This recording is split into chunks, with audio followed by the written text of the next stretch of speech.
You see, we are created in a magnificent vibration, in an absolutely magnificent vibration. Born risk takers.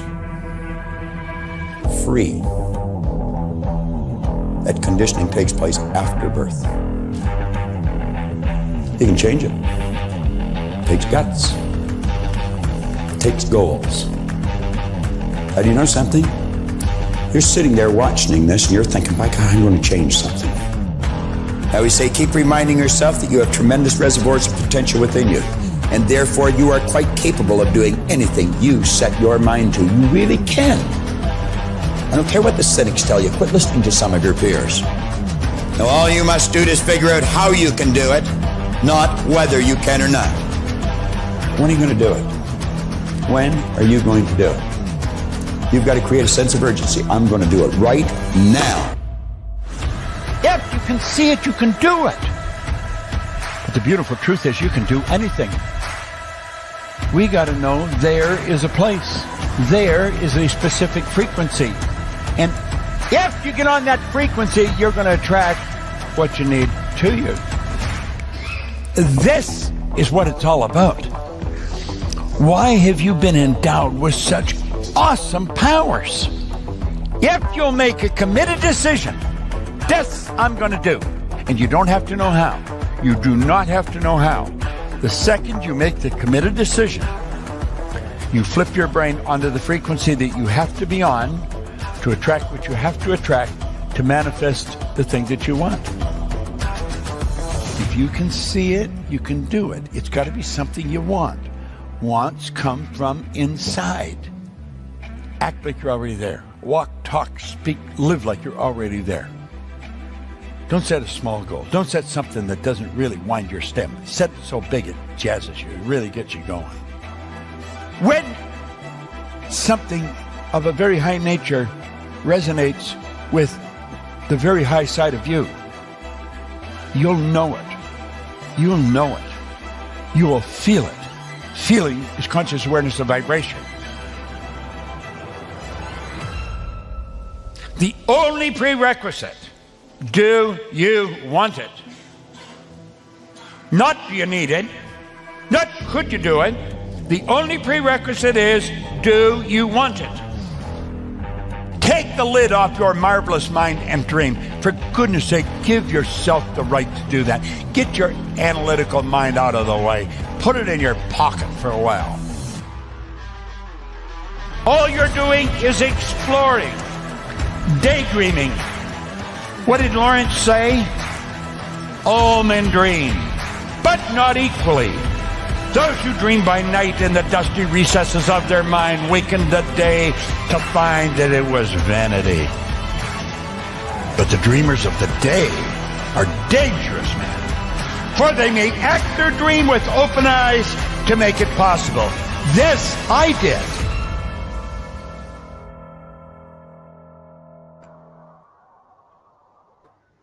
Hey everybody, welcome to the show. Better start than last week. Bloody hell. Damn. We'll get into that in a minute. Great to see you, Joey. Listen, welcome to FHL, Freedom, Health and Lifestyle, episode 91. Never run out of network marketing leads again. Brian Buffini. We're going to get into this, Joe. Obviously, we wanted to do it last week, and I know you were at a conference anyway. You were in a tornado or typhoon or something, weren't you? You know, hunkered down. You know, my PC blew up. I basically had to get it fixed. We had a power surge and it fried some of the stuff in it. And thankfully, I didn't lose anything, which I'm happy about. But look, episode 91, never run out of network marketing leads again. And of course, you can see Joey's contact details running across the bottom of the screen. You see mine. And of course, where we're going to get this information from, Eric Worre's YouTube channel. So shout out to there. Let me see. Yeah, don't forget to like, subscribe, share, click that notification button. You'll learn when Joey and I are on, usually around the same time every week, right? So don't forget, share it, click it. What's it all about? No limits, transform your life. You know, to be honest, both Joey and I were involved in network marketing. So we follow this stuff, you know, and it was Joey's idea to do this one because he knows a little bit about this guy. So I'm interested to get your preface on it, Joey. Hey, good day, Mike. Good day, everyone. Good morning, good afternoon. Good day here from Sydney, Australia. Always grateful, Mike. I know last week, thank God things happened in our side and things happened in your side. We meant to do it together this week. A lot of things happened around last weekend as we were away. Our company event were meant to be held in Gold Coast. We're postponed. We end up getting there with the wife and spend some quality time. End up visiting some family members, and we end up network with some of my old school friends from school. I think they were watching this, and I'm glad that we are able to have something, because, as you know, and myself aware that in our professional we have a gift, and a lot of people want to know about the gift that we have, and that gift is not for us to keep, it's but for us to share with each and everyone that we come in contact, and it's totally up to them whether they want to open-minded to take a look or be part of it. We totally respect that, as long we keep on planting the seed everywhere we go, because we know our professional can change life, whether it's physically or mentally or financially. We have the opportunity and the potential to change people's life and transform their life with those areas that I just mentioned, physically well-being or the financial well-being. So, Mike, I'm so happy and grateful that you bring this topic tonight. The only thing that I'm exciting about this topic, mostly because he's related to you. It's Irish immigrant to America, make a successful journey, and he's well known. He got a big company training people, especially business people and entrepreneurs, to become successful in their field. But he bring the gift with him, and he talk about it in his book. And this is the second time I listened to his book, and I'm fascinated and very exciting. Every time I listen to the book, I just smile, because when someone mentions Ireland, the first person to come to my mind is my great mate, Mike McKillian, all the way from the Republic of Ireland. Mike, I'm looking forward for tonight, and I'm hoping that we're going to add value to our audience tonight. And I just thought to turn my camera on live too, so that we can all share in multiple platform, and we become resourceful when we're doing this professional and this business, because we are entrepreneur. We create something out of nothing to help as many people that we can. I love it, Joe. Yeah, you're right. And you do create something out of nothing. You do. Do you know what I mean? And it just takes action. When you have that idea or that creative idea, you've got to act on it. And I would encourage, if you're watching on Joey's stream, take action and follow Joey. Ask him a question. How do you learn more? How do I find out more about what it is that you're doing? You just got to take deliberate action. So look, you're absolutely right, Joe. We're going to jump into, I don't know where we're going to start here, right? Because, let's have a look, because we'll jump straight into where Brian discusses how everyone has been in a spot where their business is struggling and you can always grow back. Let's go. Right, hold on. I'm going to just share my screen here. There you go. And we'll jump in here, Joe. So we're about 20 odd minutes in. But look, the link is in the description for where you can actually go and find this video for yourself, and you can watch the whole thing. Right? We don't have time to watch 2 hours of this today, right? So we're just going to get some segments. So let's go. Let's see. That you're letting us know, because nobody else does, like yours. Yeah. You put yourself in a different pile. For sure. This is a person who's trying, yeah, but literally doesn't have it. Yeah. Everybody else was running, yeah, and they're going on vacations and stuff. I wasn't going on any vacations. Right. I wasn't spending any extra money. I was just trying to deal with it. And everybody in my life said, you file bankruptcy, everyone, file bankruptcy. 100%, no. Same as myself. And I didn't. Good for you. I paid everybody. Yep. There's people that had written off the debt. Yep. Completely. Yep. And I still paid them. And they were like, no one has ever done this. Mm-hmm. But anyway, the coping mechanism I was interested in. That's why you are where you are today, though, right? I mean, that's that. I guess. I have learned to take struggles and put them in a smaller box. Yeah. instead of let them consume you. Right. Because if I stayed with the struggle, I was never going to get out. Right. I had to have the other 140 hours a week focused on rebuilding. Right. And if I didn't do that, if I couldn't focus on that, Right. there was nothing. Well, I hated that feeling so much. I was willing to sacrifice whatever needed to be done So you don't to feel not it have again. that feeling again. Yeah. For you hadn't really developed a big net worth or whatever. I was a person who had money. Yeah. So you fell. Yeah. I had $9 million or whatever in a portfolio, and I'm making $1 million a year. Boom. And gone. Yeah. All of it gone in like less than a year. Right. And the other piece that people don't maybe. So the ego gets involved. Well, your identity, right? Because so you can find your identity in that stuff. So now, you know, and by the way, I went through one, then another one a number of years later. I had one of those bangs. We all do. You can develop blind spots, right? Yeah, for sure. You know, or a little bit of hubris. Everything's working. Everything's working. Well, this next thing will work. Yeah. And it didn't work, and you don't pivot quick enough, and all of a sudden you're in a little bit of a bind. Well, I love hearing this, Eric, because you know, our mentor Jim used to say, "Do you want to hear the story or the whole story?" Remember he used to say that. And right. I was at a board meeting about a year ago, and there were some big bangers in this room, people who built giant billion-dollar companies and things like that. And there was a gentleman who'd been brought in, and he would just say nothing in the meetings. And so the gentleman who was he was the chairman emeritus, and I'm not going to tell you his name, but he has products we've all used. So he says to this one gentleman, you know, you don't really say much in these meetings, and we really would like to hear from you. And your input is important. And he was kind of intimidated to talk. And he says, I don't know why I'm on this board. He said, I have recently had a business failure. And I got to be honest with you, I feel like a fraud sitting here amongst all you uber successful people. And everyone in the room starts laughing. And now his face starts getting red. He feels totally humiliated. Mm-hmm. And then the co-chairman of the board says, he goes, we've all been there. We've all done it. Maybe it's time for us to go around the room and tell just maybe one of our major failures. We don't have time for them all. And we went through this thing, and it was the most cathartic thing. About 3 months later, I bumped into him, and he said, I think that board meeting saved my marriage.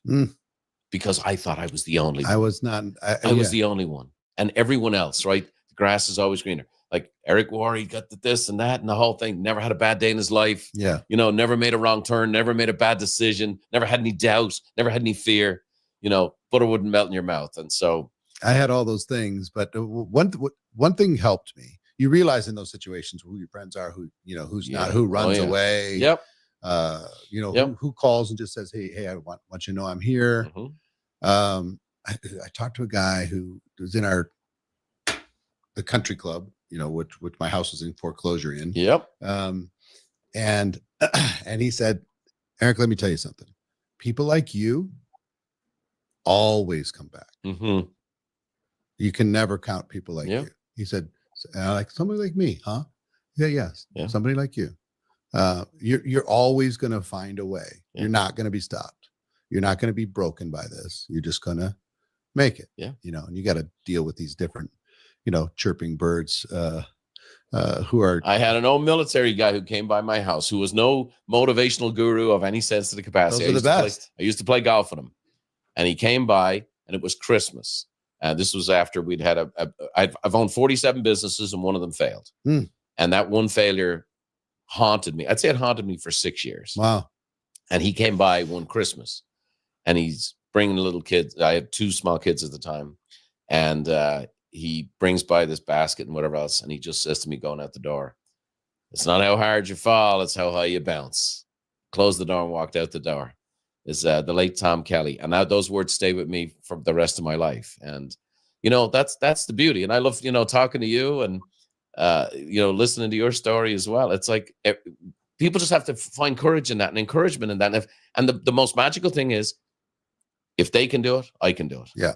And the other magical one is, I did it before, I can do it again. Yeah. Those 2 statements, I think, can transform any life. Right. And figure out coping mechanisms while you're going through it. Right. You know, who are you listening to? Yeah. What are you allowing to get you down? Mhm. You know, it's just like, man, you can't sleep during these times. It's really, it feels dark and lonely, and that's why you need to get into something proactive. The worst thing about this type of failure is the worst thing than losing your money is you lose your confidence. Yeah. And you question your ability to make this good decisions. Sure. And when you get this next opportunity and that entrepreneurial fire goes and that ambition wants to fire, and you're going, is this another one of these? Is this another one of these? But you learn your tendencies and you see, no, that's my pattern. How do I guard against that?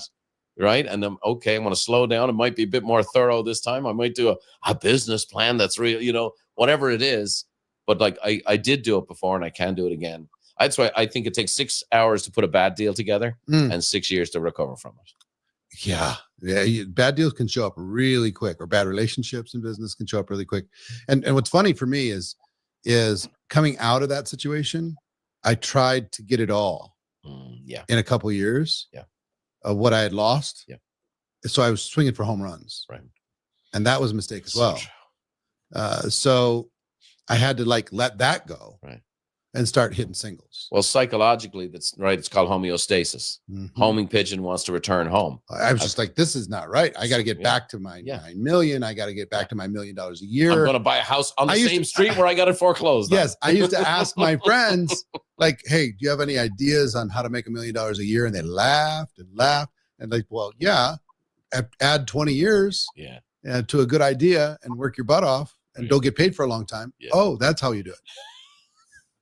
I don't have that kind of time. So anyway, so the first venture immediately after that did not succeed. Second venture did, and then off we went. Now here we are. And now you're the rock star, and never had a bad day in your life. Well, right. That's what they think. I like to use them. I do try and remind people of the bad days because, there's somebody listening to this right now that's going, wait a minute, these guys are both, top of their field, and they went through that. If I'm going through my stuff, maybe it's what would you say you did learn? Like, what if you obviously took what you learned from that and built your current empire? What would be the biggest things? I think you have to have urgency, but you have to have patience as well. Patience with urgency, right? So it's going to take a minute. So the other thing is, if you find yourself in a hole, stop digging. Just stop digging, because we can be delusional and make the situation much, much, much worse. Some unfortunate thing happens in your business. If you don't quickly almost overreact to reducing your lifestyle to get your expenses below your income, whatever that income is, then every day you're moving forward in this delusion, right? You're digging a deeper hole. Right. And so many people do that. They just keep like, well, no, this is difficult, but we have to have Christmas. Yeah. And we still need 2 cars, and, we can't take the kids out of school. Yes, you can. Right. You got to get your financial footprint small. Right. So you have choices and options, and you have flexibility. You don't have this huge monster that is chewing up all of your efforts and gobbling all of the revenue that you're bringing. It's the death of our idea. It's the ego, right? Yeah. A friend of mine, Ziglar, used to say, ego is edging God out. Yeah. And you got to get humble. And I remember, so I had. And do it fast. It's about speed. Yeah. How quickly can you do it? Right. Well, I'm going to lose money on this. So. Right. So how quickly can you do it? Right. I had a friend of mine that was about moving in Palisades. So he bought a house in Palisades. Okay. And then his wife didn't want to move in there. So he's like, oh. So he sold. She was terrified of fire. So she said, she was imagining she was going to get burned alive in her house. So he's like, oh, what are you talking about? I mean, this is crazy. So he ended up selling it for $800,000 loss. Oh, wow. And then 2 months later, it burned to the ground. So was it a blessing or was it a curse? Right. Which one? It's fun. You have to have your perspective, right? Yeah, on how you're looking at this stuff, sure. Right? So speed if you have a terrible thing happen in your business, speed of reducing your financial footprint Right. is probably the number one thing. Yeah, and that's then right. focus on your skills. Right. Focus what got you here, and then put in the reps. It's your skills that pay the bills. It is 100%. Yeah. People ask in my field, do you have any advice? My advice is just lean on the skills. Right. Because if you become highly skilled, if you can put your name to it, right? Yes, sir.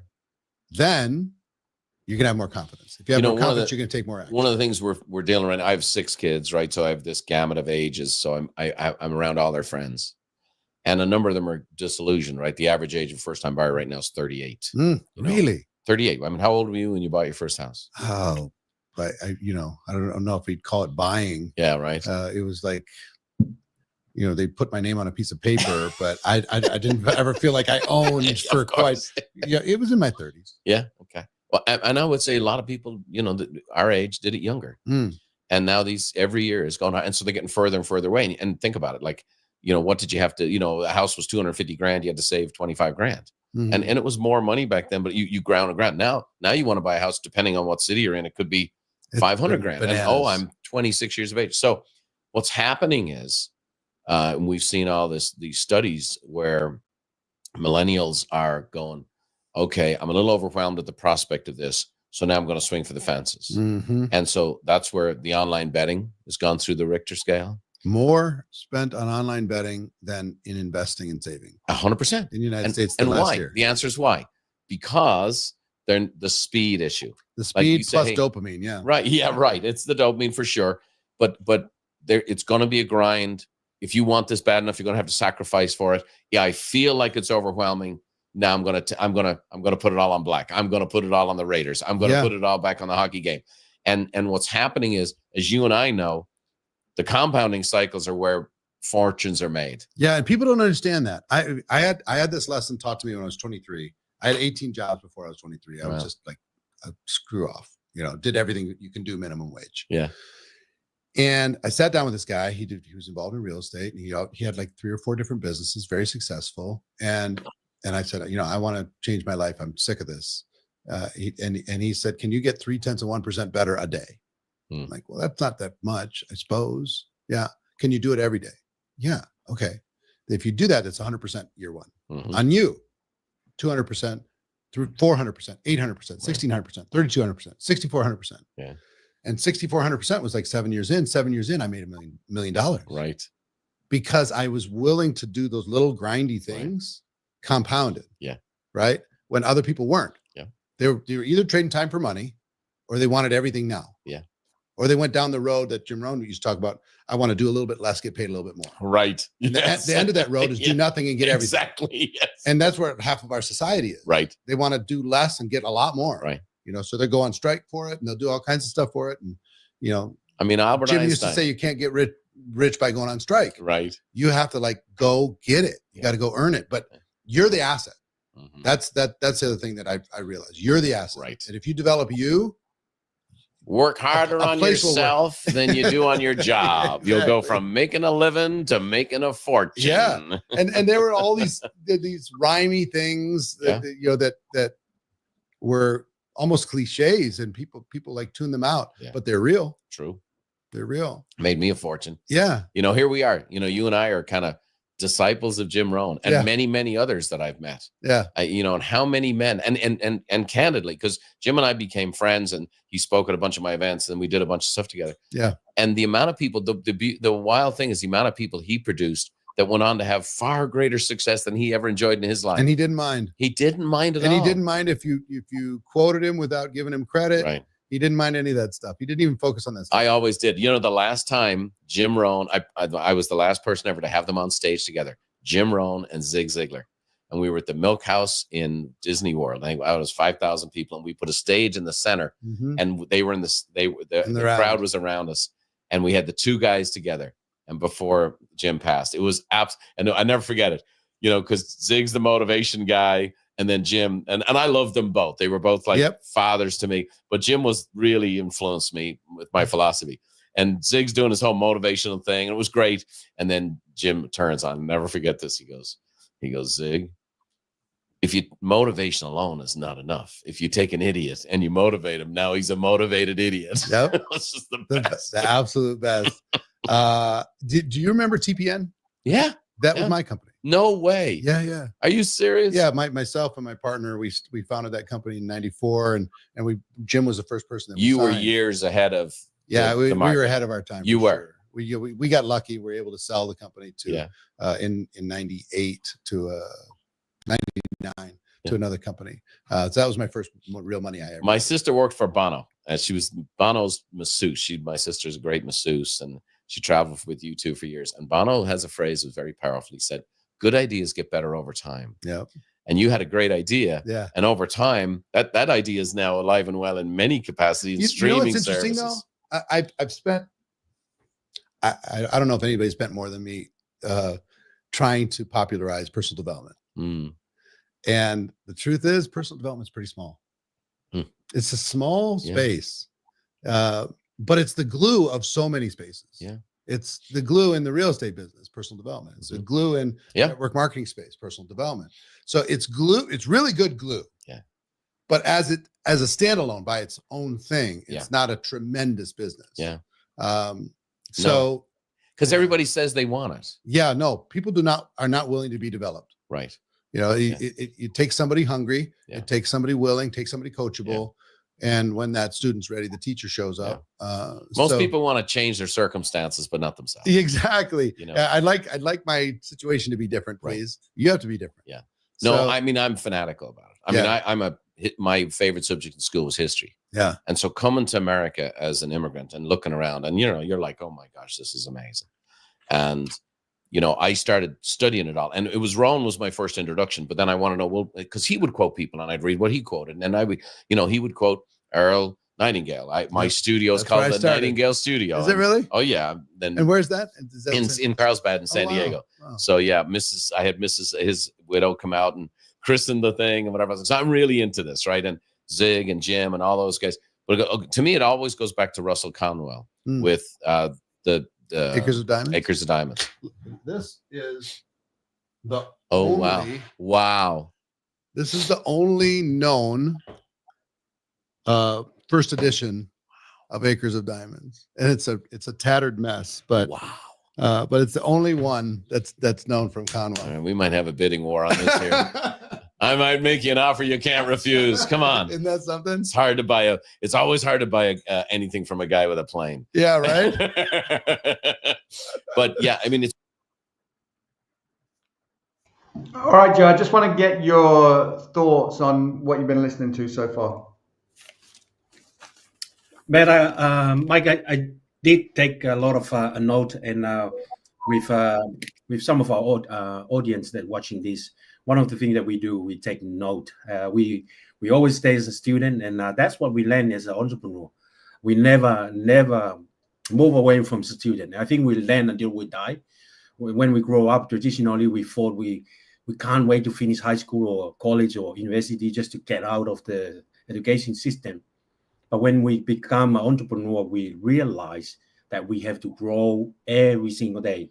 And to grow every single day, we have to learn as much as we can, because things are changed, things are evolved, and we have to be better. And I think that's what Jim Rohn said. For things to get better, you have to get better.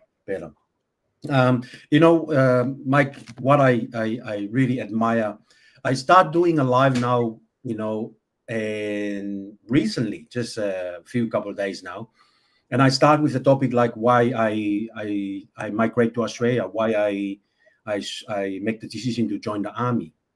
And I think I will going to do a live one day why I decided to become an entrepreneur. And I think people will think that I'm crazy. Who are you to come from climbing coconut tree all the time back in the island to become an entrepreneur? And, we all know success live cruise.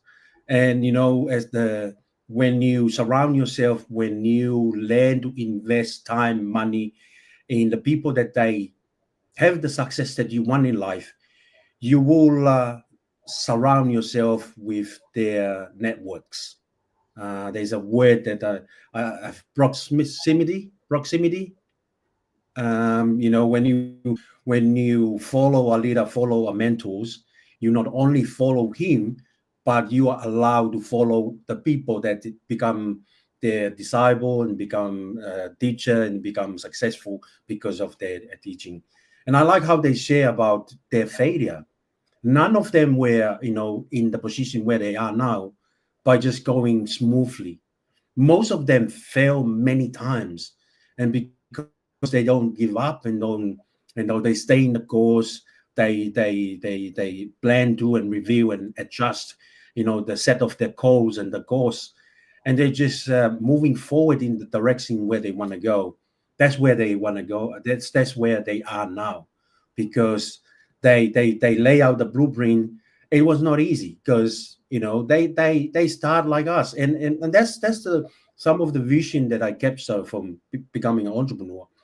Everyone start from somewhere, and some people start in life ahead of everyone because, for example, they grew up in a family, they already have big business, and they pass it on the business to their generation to come and their children, and some just out of nothing. And Brian and Eric is one of those good example of people that come from nothing to create something in life, and not only they become success and have a massive impact and influence in other people's life, but they open their heart and pour their heart out to other people to drain them so they can success.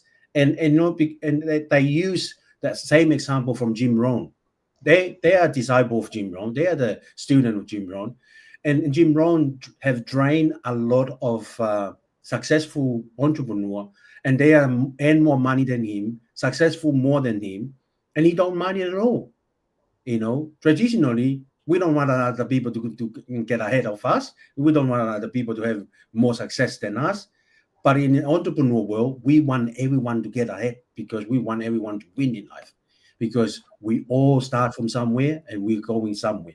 Man, I take a lot of notes, and that's one of the things that I'm very grateful for you, Mike, for starting this journey. And we come up with the idea, not only that we share our thoughts and our experience, but that people have no idea we learn and grow. We have something to start our week with, every little session that we do. And I know I should think before, to start putting my camera live and show it to the world, but because of my limiting belief, but I learned to grow from there.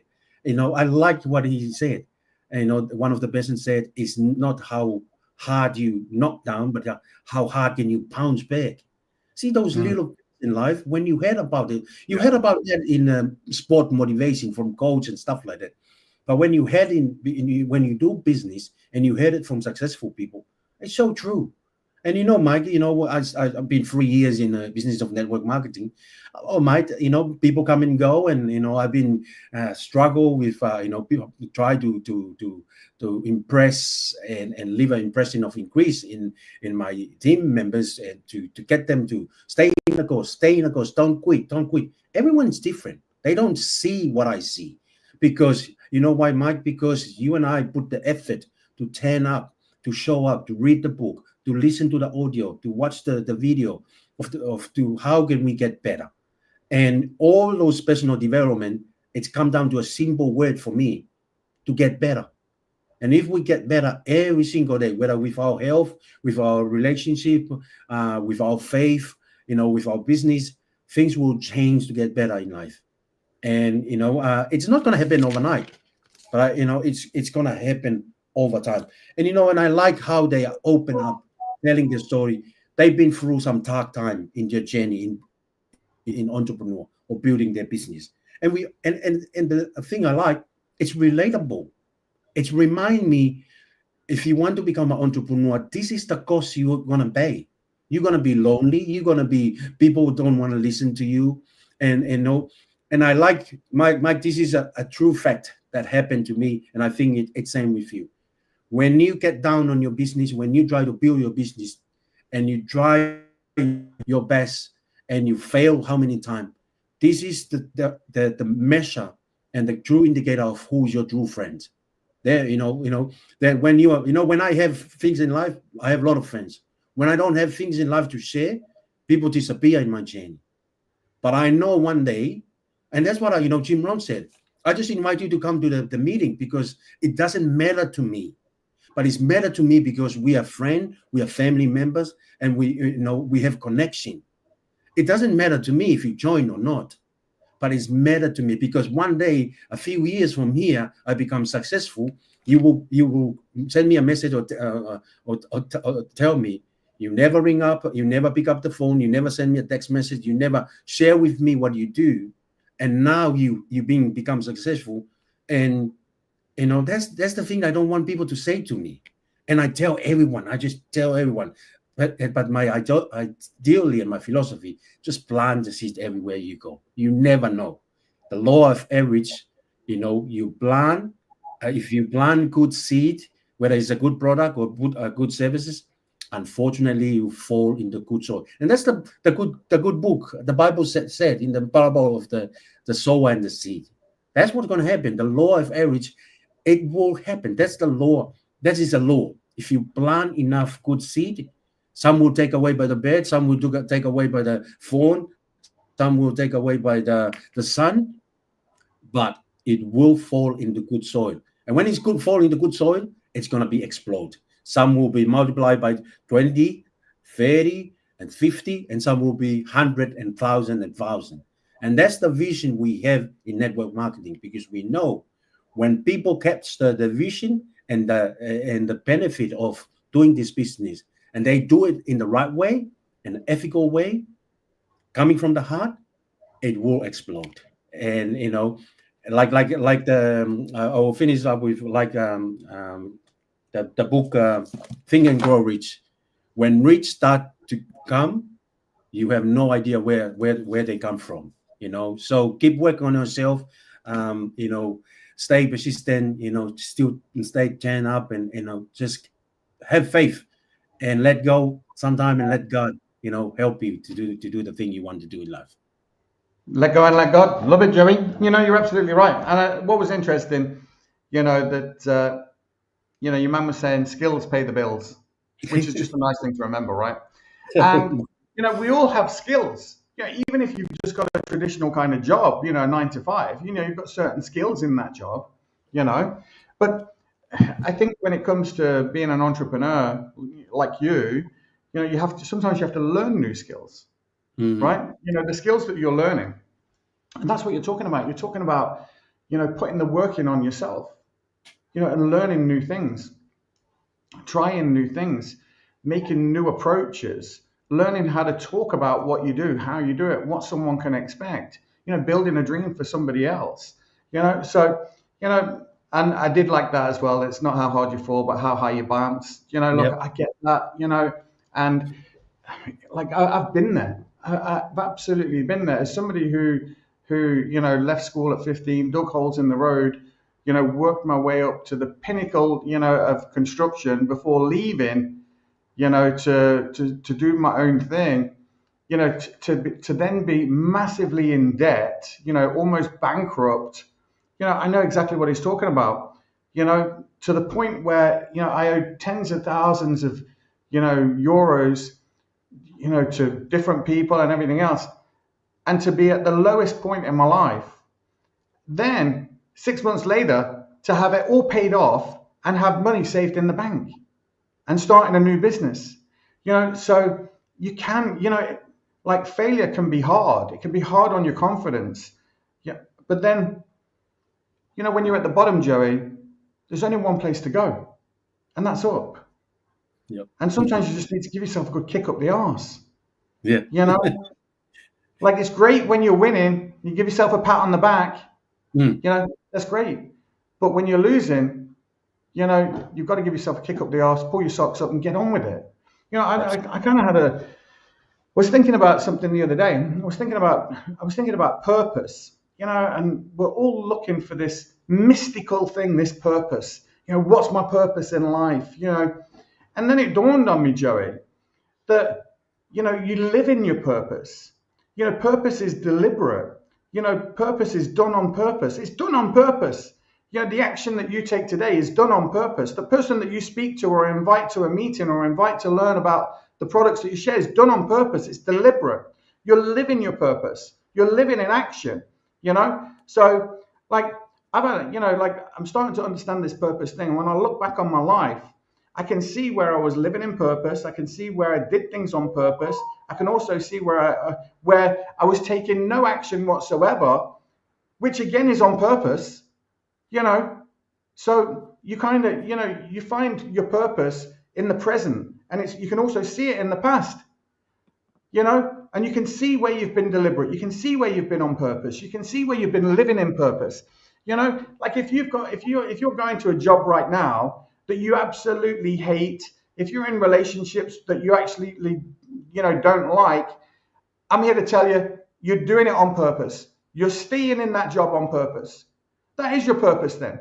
Unless you want to change it, you've got to change your purpose. You've got to make a difference in your own life first before you can make a difference in somebody else's. You know, I'm going to encourage you, reach out to Joey and say, Joey, how do I get started? Do you know what I mean? Like, bloody hell.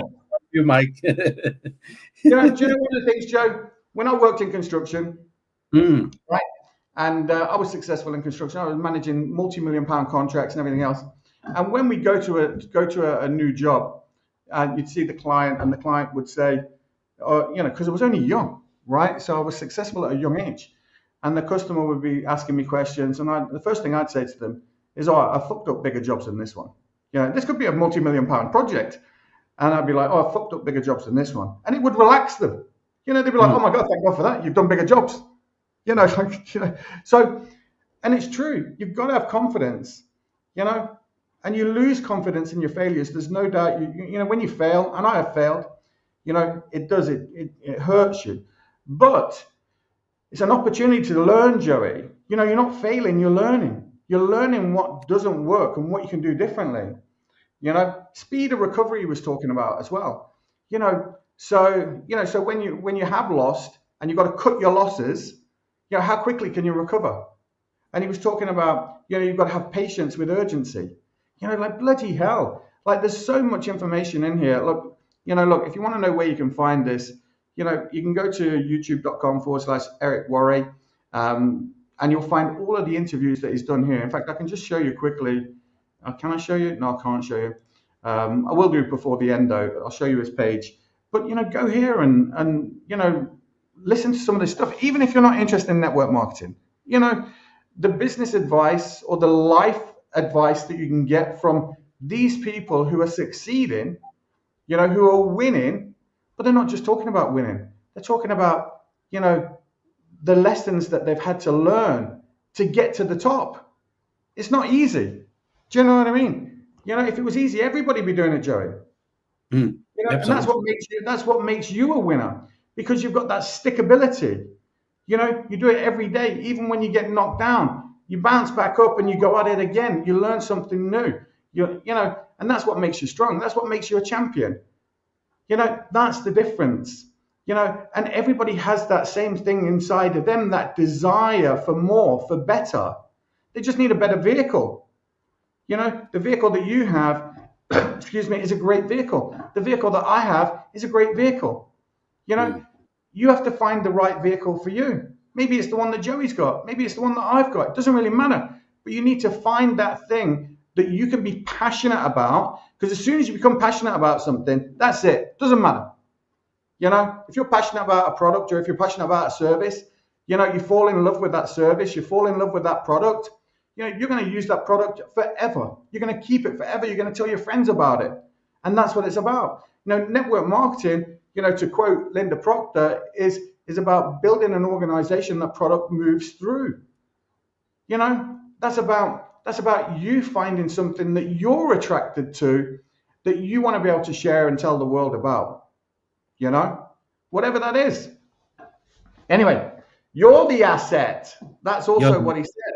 And to be honest, that's something that we've been talking about a lot here, Joe, about you're the brand. You have to be the brand. People have to fall in love with you. Doesn't matter about the product or the service. They have to fall in love with you. Wow. Right. Where are we at? Where are we going to go to next? Let's have a little look. It talks about staying connected. Let me see.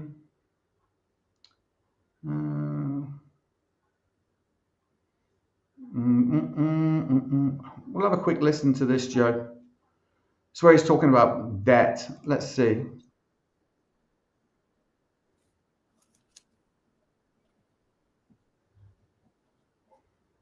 So in this clip, he's just finishing off talking about when he had a motorcycle accident and recovery, and it was obviously a traumatic experience. So that's the end of the previous section. The next section goes into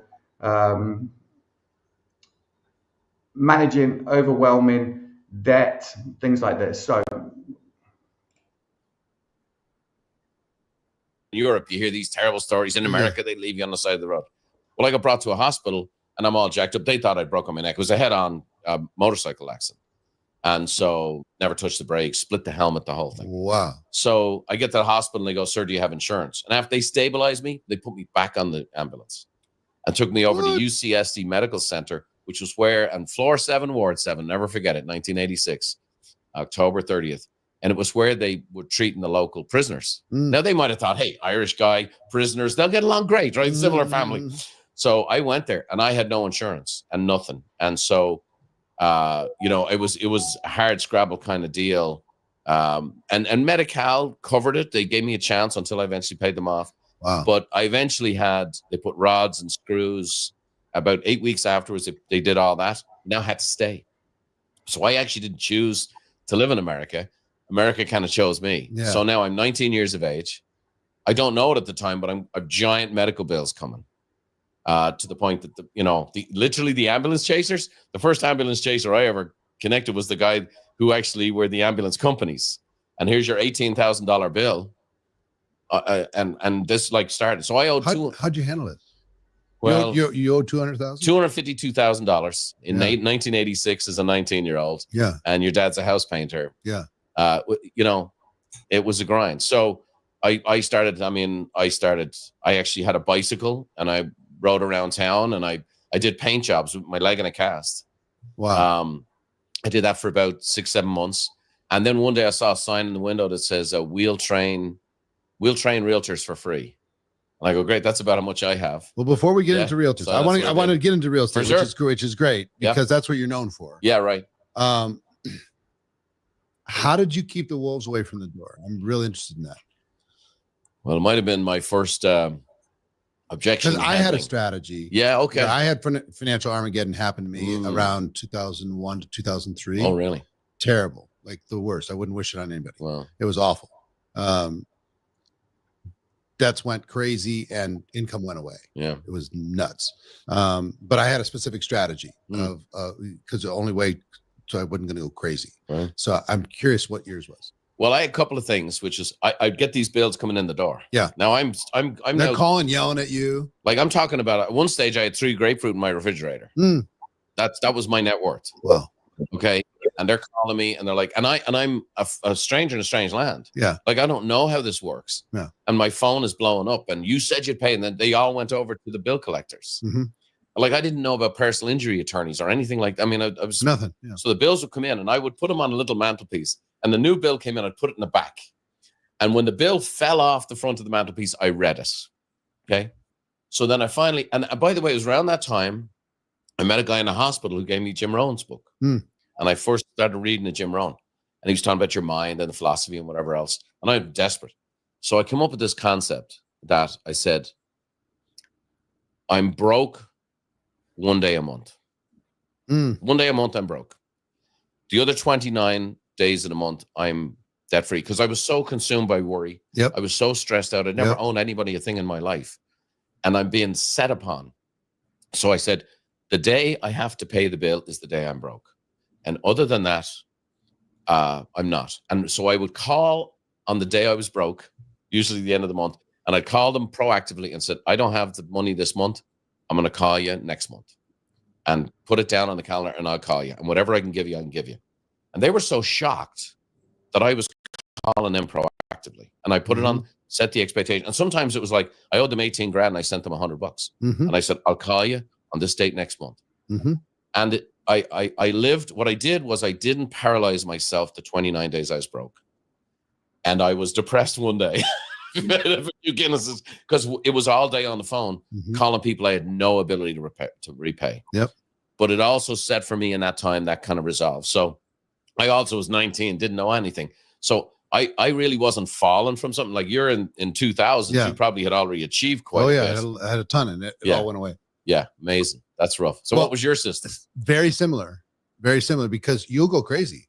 Yes. And you'll feel bad all the time. I was literally traumatized by the mail. I couldn't look at it. Yep. Right. So, and to this day, I don't open. Okay, let me jump in on top. I have my bookkeeper does it and then gives me a report after. Well, let me give you this, because you'll brother from a different mother here. You remember when we had landlines in our house? Yeah, you didn't have a caller ID. So here's the thing. My wife, 18 years into our marriage, we're 35 years married, great woman. About 18 years into our marriage, she says, Brian, do you know that since we've been married, you've never answered the phone? I go, what? She goes, Brian, if you're standing next to the phone, you won't answer the phone. I said, I've never noticed that. She goes, oh, the rest of us have.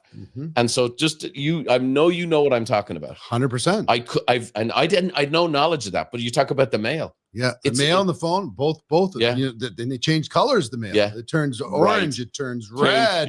Right. It becomes certified. I mean, you get that exit. Then there's someone knocking at the door. so I couldn't handle it. It was you almost couldn't breathe. It was so tough. Yeah. So I went once a week. I had legal stuff. I had all kinds of different things, but I put everything in 3 hours every Monday, 3 hours. And I called everyone, every single person, and they screamed and hollered and screamed and hollered and screamed and hollered. You're a deadbeat. We're going to embarrass you in front of your friends, and we're going to drag your name up and down the road, and everybody's going to know that you're a piece of shit. Blah blah blah blah. So yes, but I'm calling you, right? And I'm just telling you where I'm at, and I'll call you next week. And I literally called everybody. I dealt with all of the stuff, and then I put it away so I couldn't see it. For the next week. And they screamed and hollered the week after. They screamed and hollered like the third week. But about the fourth week, they said, you don't have to call us next week. Just give us an update when something's happening. But we do appreciate the fact that you're calling, that you're letting us know, because nobody else does like yours. Yeah. You put yourself in a different pile. For sure. This is a person who's trying, but literally doesn't have it. Yeah. Everybody else was running and they're going on vacations and stuff. I wasn't going on any vacations. Right. I wasn't spending any extra money. I was just trying to deal with it. And everybody in my life said, you file bankruptcy, everyone file bankruptcy. 100%. No. Same as myself. And I didn't. I paid everybody. Yep. There's people that had written off the debt completely, and I still paid them. And they were like, no one has ever done this. But all right, Joe. So obviously I jumped backwards, because we started to listen to some of the stuff that he was talking about before. But I think, what I learned from that, what I take from that is how even when things might be bad, and maybe you don't know what you're supposed to do or how you're supposed to do it, you've got to take responsibility. You can't just let it happen around you. You have to take control of that situation. You have to take responsibility. You have to face it. You have to face it head on. That's exactly what I was thinking too, Mike. With a situation like that, you have a lot of debt, and you're going to be stressed, depressed, and whatever emotional impact that happened to you. But what I found from both of them, they have the courage. If they found the courage on that circumstances or situation to face their fear, pick up the phone and call. And I think that's a great advice for us, because in our professional, one of the simple things that we've been taught is to pick up the phone and call someone. And because we want to build a business, and this business is professional is a building business and rebuilding business, because we build it and it's for collapse, and we build it and collapse, but we need to keep rebuilding it. A lot of people, when they build it one time and collapse, second time collapse, they walk away. But like they said, they're almost 3 foot away from breaking the code. So they found the courage on that situation to face their fear and tackle head on And Bob Proctor said, when you face your fear head on, your fear will let go and go away, because you make the call. You take control of the situation. You said to yourself, I am the asset.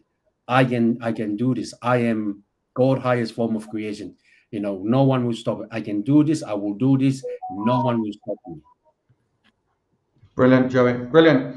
Well, listen, look, obviously, look, you've been watching Freedom, Health and Lifestyle, episode 91. Never run out of network marketing leads again. I think we might even get a little bit more into this next week, because there is a lot more to it.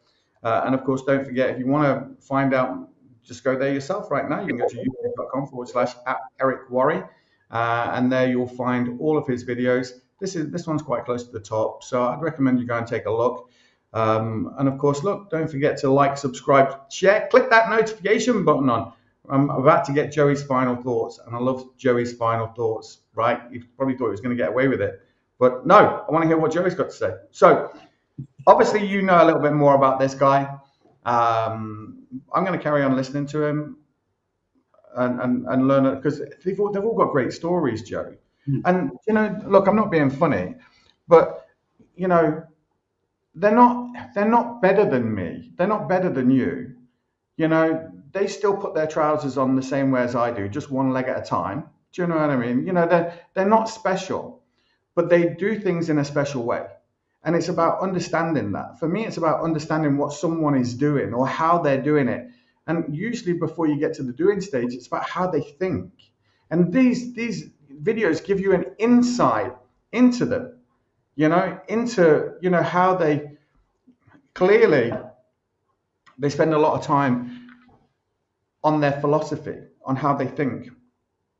This, and of course, as Bob Proctor says, the upside down, inside out, like your thinking controls your feelings control your actions control your results. And if you're not getting the results that you want, you need to go back to how you're thinking. Do you know what I mean? So Joe, give me a final thought on episode 91, Brian Buffini. Mike, thank you very much. And I want to share with our audience tonight that Brian Buffini have a book too.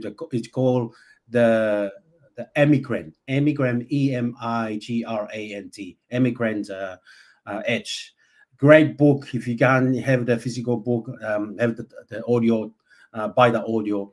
One of the things that we do in our journey, I think you and I, Mike, are doing, is we invest in ourselves. Whether we buy the book, we buy the audio book, it's a cost of like buying a coffee every week. And, that transform our life, because some of the things that we learn from other people's success. And that's the thing. Tonight is we listen to people who've been there, up and down, failing how many times, being in a situation emotionally impact, but they have the courage to stand up and tell themselves, I am the asset. I whatever happened in life happened for me, because it's meant to be so that I can become better. And when I become better by investing in myself, involving in personal development, learn to grow better every single day, 1%. And they have the courage to say to whatever they fear of, whether it's debt, failing or rejection, not successing, they just tell themselves, I am the asset. And they tell themselves, go out there and learn the skill, because the skill will get you there. The skill pay the bills, like they said. And tonight, Mike, I'm so grateful that we are able to see the life of Brian Buffini, a painter background from his dad. And, if you read the book, everything they do is like Mike said tonight. We have to have a purpose, do things in a certain way, but do it with a purpose. And you and I are doing this.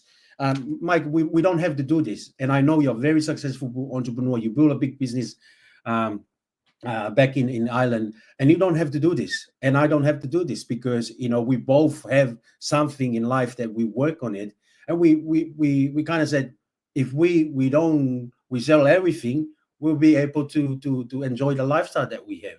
but because we care about people. We have purpose in life. And when we know we have purpose in life, we show up in purpose. We speak in purpose. We put this program in purpose because we want to impact, want to make a difference in people's life. And if you listen to this, whether on the live or on the replay, we care about people. And people, I know, follow people. People follow leaders. People follow those that make them feel better in life. And, if we touching you in a certain way, please reach out. Our contact is always in our program, and Mike is already put up there. Reach out to Mike. Sometime if you don't ask, you won't have what you want in life. If you don't knock, the door will not be open. If you're not seeking to it, you won't be found what you want. So ask. Simple by ask. How can I start in life? How can I do what you do? How can I involve in what you do? How can I be in part of the training or the calling that you have, so that I can learn more about entrepreneurship, learn more about how to be a marketer, how to be a great networker? How can I involve more so I can lean on and learn from other successful entrepreneurs in your journey? And you know what? There's no secret in life. The only secret is make a committed decision, discipline yourself, discipline your disappointment, tell yourself a command, and go through and do it. Get it done. My friend, thank you very much. Mike, I love you all. Thank you for all, Jen, for their patience. I couldn't believe it. 91 episode tonight. We've come a long way, and there's no going back. We are moving forward in life, and no matter what happens, we try to make it happen. Telling you, Joe, look, I think we're going to have to get into this purpose business. Do you know what I mean? This done on purpose. And I'm going to encourage, all the people that are watching on Joey's live, anybody who's watching live or even on the replay now, to take some deliberate action, do something on purpose. Instead of just moaning and complaining and whining that your life isn't better or your life isn't getting better, you're going to have to do something different. And I would start by, getting a copy of that book that Joey was holding up, Think and Grow Rich. That's a great place to start. That is a great place to start. If you want to change your life, you need to change your mind. That's where it begins. It begins with personal development. Now, they touched on personal development, Joey. Do you know what I mean? They say it's the glue that holds things together.